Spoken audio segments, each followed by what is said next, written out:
Magandang araw po. Ngayon po ay magluluto tayo ng pinangat.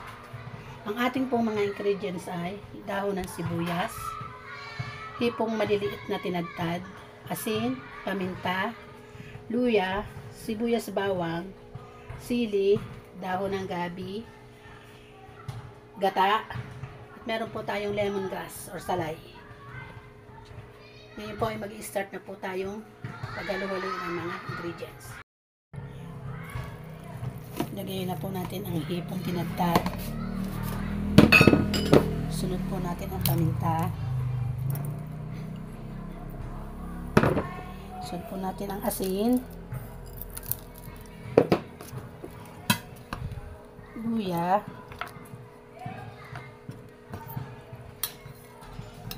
sili, at bawang.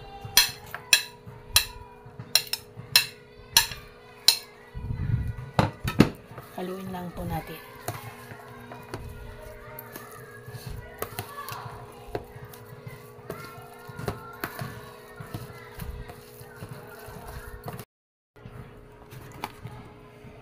Ngayon po lalagyan natin ng konting gata.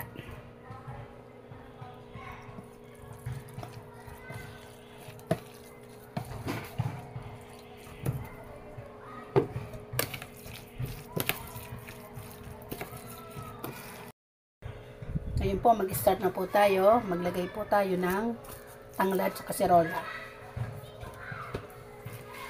Ibalot na po tayo.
At eto po, nabalot ko na po lahat at ilalagay ko na po ang pangalawang gata.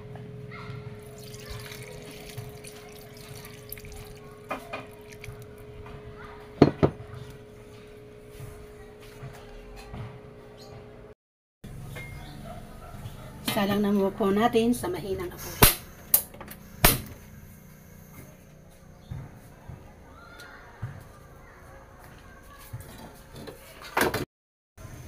Habang nakasalang po ang pinangat, gagawa mo naman po tayo ng sauce. Ilagay po natin ng tanglad,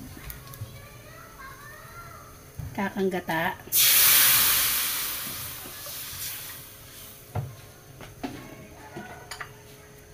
dahon ng sibuyas,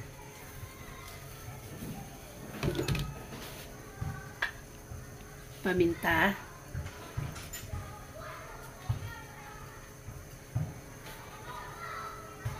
bawang.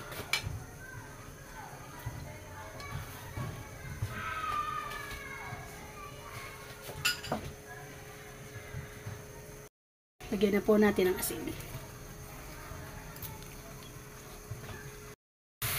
At ngayon po ilalagay ko na ang unang gata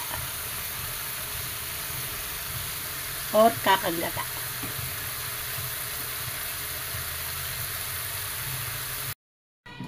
Ngayon po, ilalagay po naman natin siya ng sauce.